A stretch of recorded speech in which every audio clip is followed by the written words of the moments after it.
minamahal kong mga kapatid, tayo'y natitipon upang atin pong ipagdiwang ang banal na Eucharistia at masaksihan po natin sa sakramento ng pag-isang dibdib nila Joseph at Irene.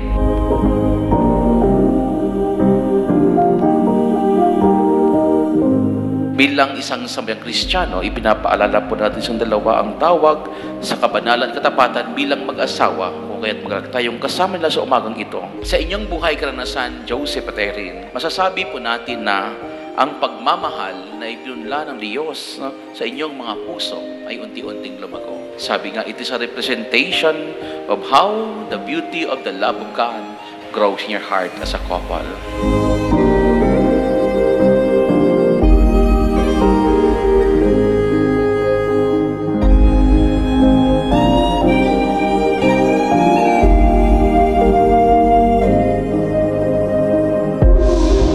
Compatibility is not about uniformity. Kasi kahit anong gagawin po niyong dalawa, hindi po kayo magkapareho. Iba yung pamamaraan mo, Joseph, sa pamamaraan ni Irene. Iba yung pananaw ni Irene sa pananaw mo, Joseph. Sabi ko lang kay Lord, sabi ko, sana bigyan mo na ako this time ng matinong lalaki. Hindi man ganun ka-perfect. Sabi ko, basta mahal ako, mahal anak ko, tanggap yung past ko. Yun yung unang nakita at naramdaman ko sa kanya.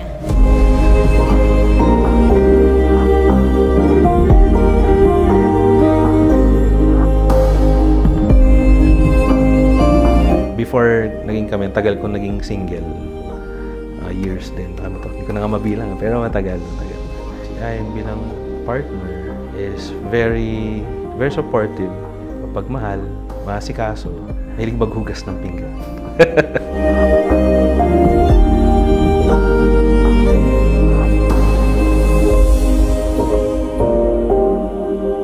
Loving is not a task.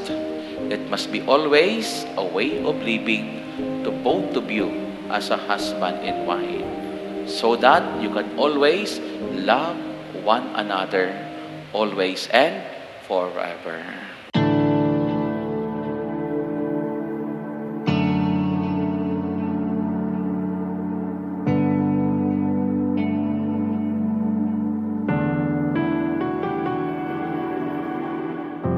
Sa 8 bilyong nakasilong. Kunwari, bibili daw siya ng alak sa akin. Tapos, ayun na nagsimula yung lagi na siya nag-chat.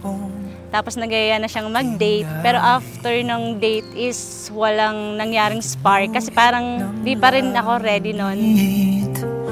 At araw-araw napapatanong. After umuwi kasi ako ng Bicol, 6 months, pagbalik ko, nanligaw ulit siya sa akin. Tapos, ayun, porsigido naman siya. Kaya nakita ko din na iba siya sa lahat.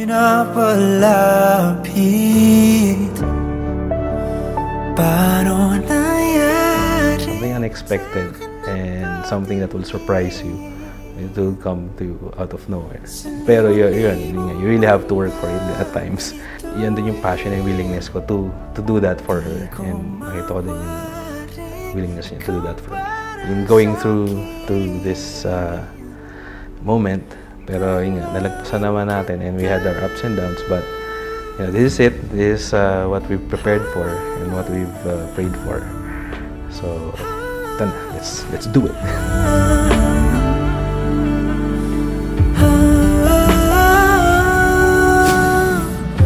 Kung kalawakan man ang pagitan. At sa inyong pagsasamang dalawa, tandaan po ninyo, kung nais po niyo magkaroon ng kaayusan, ng magandang pagsasama, ang inyong samahang mag-asawa, always listen with the heart. Paano nangyari sa akin na patingin sa liwang-liwang mga bituin? Di ko mawari, ikaw para sa'kin. Dalangin kita, di na ka lang darating.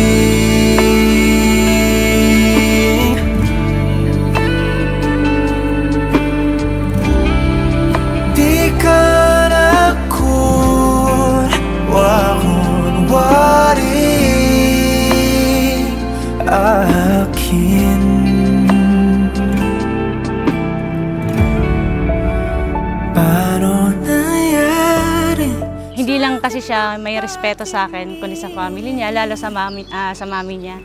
Sobrang love niya. Kaya sabi ko, kapag ang isang lalaki ay iba magmahal sa nanay, iba rin magmahal sa babaeng pipiliin niya. So, maswerte ako kasi siya yung nakilala ko.